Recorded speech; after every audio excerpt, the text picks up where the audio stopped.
I just read a report, Nick, you was just saying about this, that Bank of America this morning, I think yesterday, actually came out with a news saying that with the inflation being sky high right now, we might be seeing a rate hike instead. Okay, because we're going to go back to macro because we know that this year is going to be very affected by macro. I think a lot of the price action is going to be affected by macro.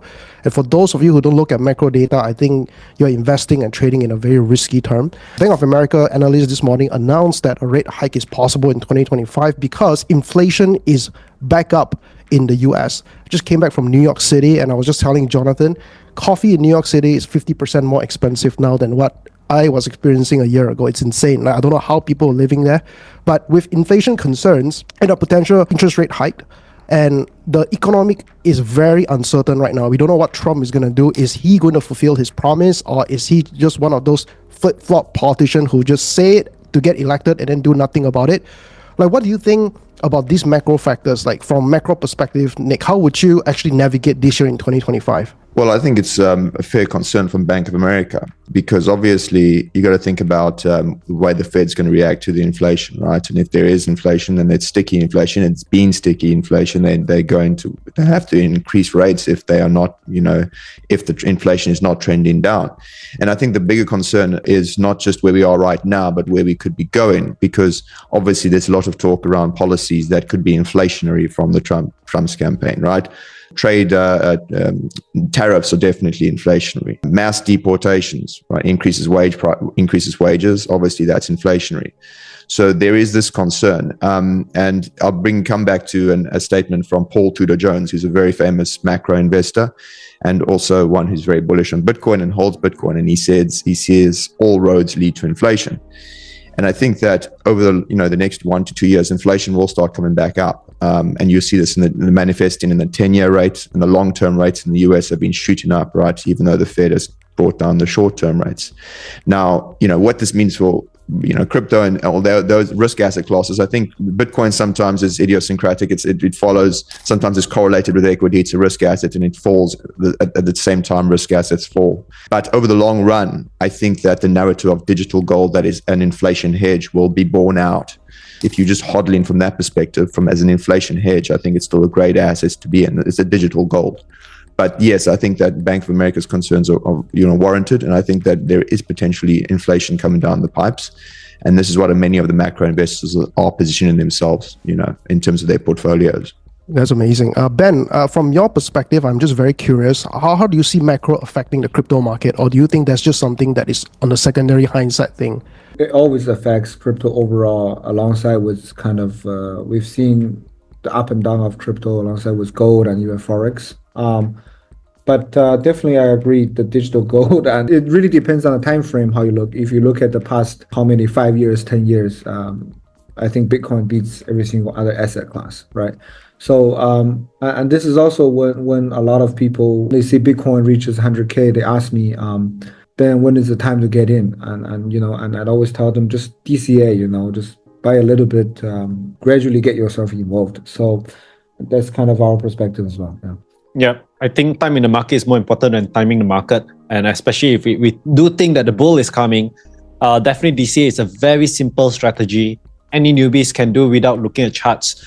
However, a lot of our viewers here, I believe most of them will have this question in mind. I'm going to ask on their behalf. When do you think the official bull run will start, and when do you think it will end? So I think, the bull run officially, I think it started last year, definitely. We've been in a prolonged bull run. I think it started even just after the ETFs launched, and we started seeing this excitement when Bitcoin first broke through its previous all-time high before the halving. So it's still in a bull run. Obviously, it's tempered a bit in the summer when you had the mass sell-in from Germany, and then it obviously picked up again after Trump was elected. In terms of when it could end, generally, if you think about the 4-year cycle, it's generally about 18 months after the halving, right? So halving was about May last year. So about Q3 is when a lot of analysts are expecting potentially the top of the bull market, right? By the cycle top. So that's what I think is the consensus view is. But, there could be factors that could extend that out or bring it back, bring it closer. Like factors related to, for instance, what happens with policy on the Trump side.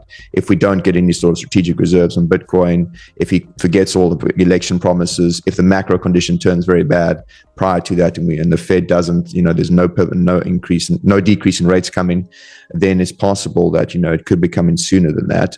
All right, Ben, your thoughts? Yeah, I mean, I think let's first talk about the definition of a bear. Like, how low are we talking about? Are we talking about Bitcoin going back to below 30? I don't think it's going to ever happen. So what is the definition, right? When we started at Bybit, Bitcoin was less than $3,000. And now I don't think it's ever going to go back there.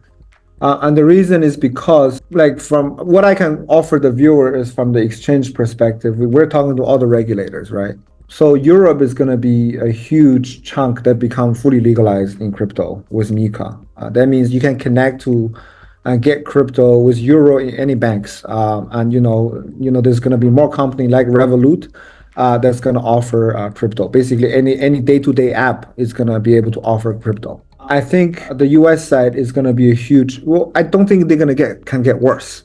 I think any new guy in the office will be better than the existing administration towards crypto, because they've been just cracking the shit down, right? Everyone's cracking down, putting people in jail, and really regulating by enforcement. They are not so aggressive. It's going to be better, and so the US side is going to be better. And then you look at other places like China, Hong Kong is becoming extremely aggressive. We're talking to the Hong Kong government. They really want us and basically all the major players to be there and offering these crypto licenses.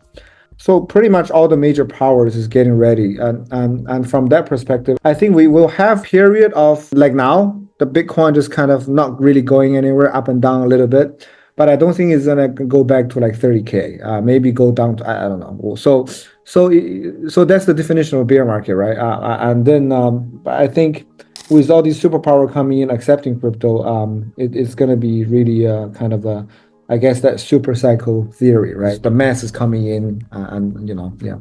That's amazing. Now, one of the things that Jonathan was saying just now is he wants to play the prediction game. So I'm going to ask a prediction game question too, right? I would just want to assume that we're all fortune tellers who are highly inaccurate. Just guys, audience, if you're listening to this is not financial advice at all. This is just what we think, okay? Just guesses, right? So Ben, back to you. In the light of current challenges, what sectors or trends do you foresee will be bullish in 2025? Well, definitely probably AI, because AI is really picking up, these AI agent things. We as exchange, we're listing kind of by sectors, and recently all the listing tokens is towards AI agents, because that's where, clients and industry is moving towards, right? Another sector is DePIN, decentralized, infrastructure. I think that's becoming kind of hot again. So I think these two is kind of really coming into my side every week. Two of our future trends favorite narrative, guys. Nick, what about you? What's your thought? What sector and trends you think will be bullish next in 2025? Yeah, so I agree with AI. As I mentioned before, AI agents and that niche is definitely going to fly. Whether it was going to may compete with meme coins in terms of mindshare to a degree. So be careful when it comes to allocating there. Other interesting narratives, one that has, I think that will definitely pick up this year, and it's been around for a long time. OG DeFi. DeFi, we've talked about Athena, and especially from the fact that we could have pro-crypto regulations. And a man called Donald Trump actually has a crypto project called World Liberty Financial, which is a DeFi project, right? Which is integrating with a lot of OG DeFi protocols themselves, Aave included. So that's obviously positive. If you've got the president of the United States who's got a DeFi protocol, I mean, there's no better endorsement than that. And then I also think in terms of, layer one, L1 space. So, in terms of, that narrative itself, I'm quite bullish on the Move ecosystem, specifically projects that are building on the Move programming language, the smart contract language, the likes of Sui, Aptos, Movement, and there's a few others coming there. I think that as an L1 play, the Move ecosystem's got a lot of exciting projects building there. And from the perspective of, a completely new smart contract programming language, which programmers and developers would want to build on, it could give Solana and Ethereum a run for their money in the L1 space. So those are two that I think, and another one which I'm really excited on. Sure. Guys, unfortunately, we're running out of time, so I'm just going to have to ask one last question. Ben, this is for you to start first. What would be your advice to all crypto investors and traders for the year 2025? Don't be too greedy. Although we do run an exchange of all the different type of products. I think the typical players that we see end up walking away with some fortunes and assets are the ones that are manage the risks, right? In this space, it can be tempted, with all these tokens and pumps and all that. But do understand why you come into space. You're in space to make money, not to gamble. If you want to go gamble, go to a casino, right? But do remind yourself that. So manage the risk, and then you can walk away with something. Yeah. I love that. Manage risk. Don't be greedy. I think this is philosophy that's very important, guys, because I've seen in the last cycle, market were at the top. People keep thinking that, it will go to the 100K last cycle, right? And it didn't, and things collapsed. People forgot to take profit, right? They were in euphoria. They were living in a dreamland. I love that advice. Nick, what about you? You've been through multiple cycles. What's your biggest advice for this year? Yeah, I would agree as well with that. What you guys are saying, if no one went poor taking a profit, and screenshots can't buy you that home on the hill. So maybe set in, and it's also get your heads down and absorb the knowledge as well. Learn from the cycle. It's not just about making money; it's about learning about the crypto space, because the more you learn, the more you have a skill which you can utilize to make money again in the next cycle, right? So don't just ape into coins blindly because someone says, "Hey, buy this coin." Actually go and take that advice, go and research it and understand it, and then see whether it's something you actually want to invest in on a fundamental level. DCA into the coins that you're happy with, even if it's trending up. Don't don't think because it's going up, you want to wait till it drops. Sometimes coins can keep on going up. So DCA is a very effective strategy. DCA in, DCA out.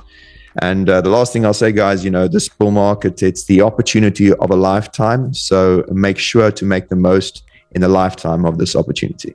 I love that. DYOR, do your own research. Don't just buy whatever KOLs is shilling you. Do your own research. Know and believe in that project, right? If you don't believe in it, skip. If you believe in the fundamentals, go for it. Understand what's the best price of entry. And then one of the most important thing, DCA. So underrated strategy. Everyone keeps thinking that you need some special TA, special indicators. Sometimes the easiest thing is just to buy a little bit every single day, especially when the market is in red, believing in the project that you buy in and then holding it until where it has a massive pump, then you start to DCA out like what Nick just said. I love that. Guys, Nick, Ben, thank you so much for being on here, the titans of the industry. Thank you for sharing your knowledge. Thank you for sharing your experience so honestly and more importantly, so transparently. Future Trends and CoinBureau, we all thank you guys for being here. All Thank right. you. Great being here with you guys, and hopefully the next one soon.